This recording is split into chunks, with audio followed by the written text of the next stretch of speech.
Now students move towards its Urdu translation. We will discuss paragraph number 1, 2 and 3. So be attentive and listen carefully. Paragraph number 1. The Sultan Ahmed Mosque is one of the most impressive monuments in the world. Sultan Ahmed Masjid, the Sultan Ahmed Mosque is one of the most impressive मस्जिद सुल्तान मस्जिद दुनिया में सबसे ज़्यादा मुतासिर कुन monuments यादगारों में से एक है. It is also known as Blue Mosque because of the blue tiles that embellish its interior. ये ब्लू मस्जिद नीली मस्जिद के नाम से भी रिकग्नाइज पहचानी जाती है because of the blue tiles that embellish its interior. इनकी नीली ब्लू टाइल्स नीली टाइलों की वजह से जो इसके अंदरूनी हिस्से को एम्बेलिश करती है, आरास्ता करती है, अडॉर्न करती है.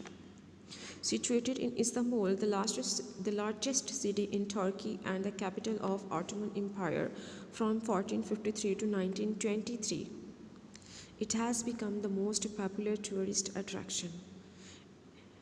इस्तांबुल में वाक़या जो कि the largest city in Turkey जो तुर्की का सबसे बड़ा शहर है and the capital of Ottoman Empire from 1453 to 1923 और 1453 से 1923 तक उस्मानी सल्तनत का दारुल खिलाफा यानी सदर मुकाम रहा था. It has become the most popular tourist attraction. मस्जिद सबसे ज़्यादा अट्रैक्शन का हर दिल अजीज़ अट्रैक्शन मीन तवज्जो का मरकज़ बनी. मोस्ट पॉपुलर टूरिस्ट अट्रैक्शन सयाहों के अट्रैक्शन का सयाहों की तवज्जो का मरकज़ बनी. इस्तांबुल में वाक़ है जो तुर्की का सबसे बड़ा शहर है. 1453 से 1923 तक ऑटोमन एम्पायर उस्मानिया सल्तनत उस्मानिया का दारुल खिलाफा रहा था. ये मस्जिद सबसे ज़्यादा हर दिल अजीज़ और सियाहों की तवज्जो का मरकज़ बन गई है.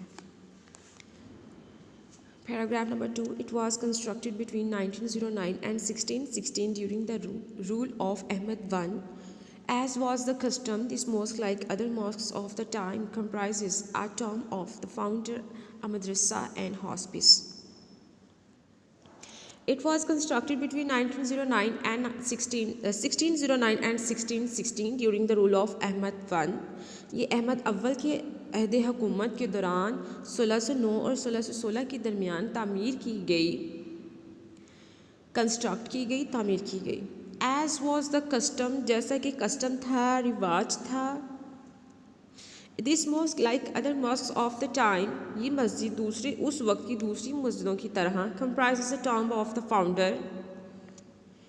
ये मस्जिद भी बानी की मज़ार tomb comprise मुश्तमिल है. A tomb of the founder mean बानी के tomb मज़ार पर मुश्तमिल है. A Madrasa and a hospice, एक मदरसे और एक hospice मुसाफिर खाने पर comprise है, consist है, मुश्तमिल है. Is that clear? Paragraph number 3. Construction of the mosque started in 1609. The royal architect Sidifar Mehmet Agha was appointed by the Sultan as the in charge of the project. The opening ceremony was held in 1616. Unfortunately, the Sultan could not see the completion of the mosque in his life. It was completed in the reign of his successor Mustafa I. Construction of the mosque started in 1609. मस्जिद की तामीर 1609 में start हुई. The royal architect शाही माहिर फ़न सिद्दफ़ार महमद आगा was appointed by the सुल्तान ने इसे appoint किया, in charge मुकर्रर किया, एज द इंचार्ज मुकर्रर किया ऑफ द प्रोजेक्ट इस मंसूबे का. शाही माहिर फ़न तामीर सदफ़ार महमद आगा को सुल्तान ने मंसूबे का इंचार्ज मुकर्रर किया, अपॉइंट किया, मुकर्रर किया. The opening ceremony was held in 1616.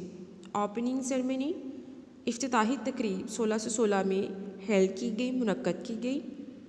Unfortunately बदकिस्मती से the sultan could not see the completion of the mosque in his life. Sultan अपनी लाइफ में, अपनी ज़िंदगी में इस मस्जिद को मुकम्मल होते हुए ना देख सका।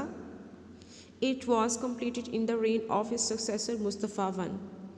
इसे इसके जानशीन मुस्तफ़ा अव्वल के दौरे हुकूमत में मुकम्मल किया गया। Is that clear girls? Students, if you have any confusion, you may ask to me at the end of the lecture. Mean to say, after that you can ask.